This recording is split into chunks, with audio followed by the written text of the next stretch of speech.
नमस्कार, मैं आशुतोष कुमार और आप देख रहे हैं इंडिया न्यूज़ का यूट्यूब चैनल इन खबर। विपक्षी एकता एक बड़ा समीकरण बन रहा था मोदी सरकार के खिलाफ और उस पर बहुत बड़ा धक्का लग गया।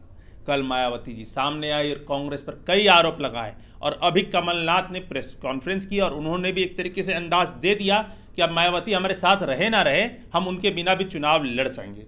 2019 का चुनाव निकट है। हमारे साथ है हमारे इंडियन न्यूज़ के कंसल्टिंग एडिटर विद्याशंकर सिवारी सर, आपने तो 2.5 दशक से ज़्यादा राजनीतिक पॉलिटिक्स को कवर करते बिता दिए। मायावती जी का बयान और विपक्षी एकता, जितनी बड़ी सत्ता में सरकार मोदी सरकार आई, इतनी सीटों के साथ आई है और उसे हराने का पूरे जो विपक्ष पार्टी एक हो गई थी, अब मायावती नहीं है। कितना बड़ा धक्का है। राजनीति में कभी भी आशुतोष 1 और 1 2 नहीं होता, 1 और 1 11 होने की गुंजाइश ज़्यादा रहती है। मायावती जी की एक तरफ महत्वाकांक्षा है, 2 महिलाओं की महत्वाकांक्षा की सब लोग चर्चा कर रहे हैं, एक ममता बनर्जी की और दूसरा मायावती जी। उन्हें लग रहा है कि अभी नहीं तो कभी नहीं, क्योंकि जो इस वक्त देश की परिस्थितियां बनी हैं प्रधानमंत्री नरेंद्र मोदी को हटाने के लिए, जिस तरह से विपक्ष एक होने को चला था, उसमें लग रहा है मायावती जी कि बिना हमारे महागठबंधन बनने की गुंजाइश नहीं है। नहीं, देश भर में अगर देखा जाए दलित वोट बैंक है, उसका कहीं ना कहीं धुर मायावती है। हाँ, धुरी मायावती हैं। हाँ। इस वजह से अच्छा उन्हें इस बात का भान है कि बेशक हम 2014 में नहीं जीत पाए, बेशक 2017 में हम कोई परफॉर्मेंस अच्छा नहीं दे पाए, लेकिन अब वो परिस्थितियां नहीं है, परिस्थितियां बदल चुकी है। उनका वोट शिफ्ट भी नहीं करता है। दलित जो वोट है, मायावती का वोट है, वो शिफ्ट भी नहीं करता, बिल्कुल नहीं करता। वो कल भी बोली है इस बात को कि कांग्रेस से जब भी हम समझौता करते हैं हमारा वोट बैंक उनको चला जाता है, लेकिन उनका वोट हमें नहीं मिलता है पूरी तरह से।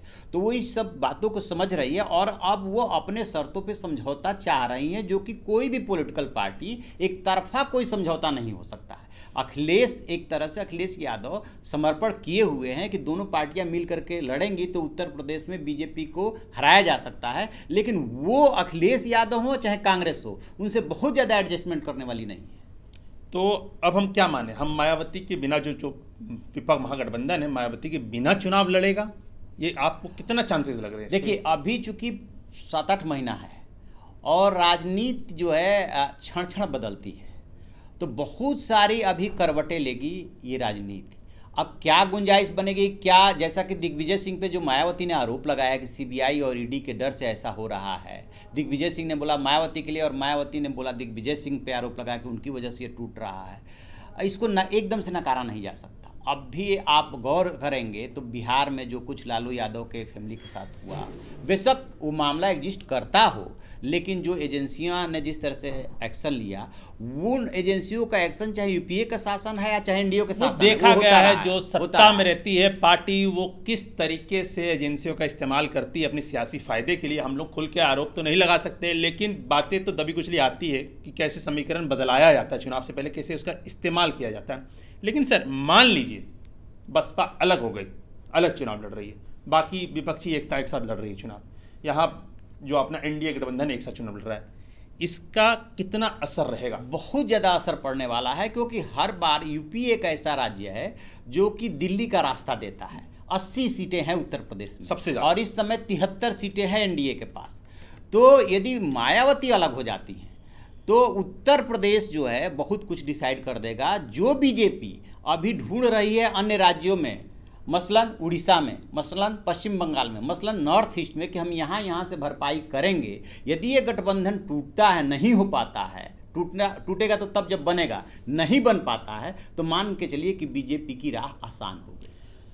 तो लग तो ऐसा रहा है, लेकिन साफ साफ नहीं कहा जा सकता मायावती का ये सिर्फ एक पॉलिटिकल चाल है अपनी सीटें बढ़ाने के लिए या विपक्षी एकता में अपना कद बढ़ाने के लिए। जो बोल रही हैं कि जो कांग्रेस पे इल्ज़ाम लगा दिया, लेकिन कहीं ना कहीं उनकी भी भावना है प्रधानमंत्री की कुर्सी पहुंचने तक अभी 5-6 महीने हैं और ये सियासी चाल है वो बदलती रहेगी। बहुत पार्टियां अभी अपना दांवपेच खेलेंगी, हमारी 60 सीटें ज़्यादा हो जाए, क्योंकि किन्हीं का केंद्र में तो सबको मोदी सरकार के खिलाफ है, लेकिन अपने राज्य की सीटें में जो अपने सांसद की गिनती है सब अपना चाहते ही बढ़ा लें।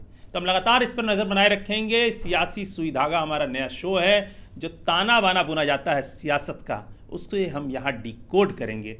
तो अगर इस तरह की आप पॉलिटिकल खबरें देखना चाहते हैं, पॉलिटिकल विचार विमर्श जानना चाहते हैं, तो हमारे चैनल इन खबर को सब्सक्राइब करें।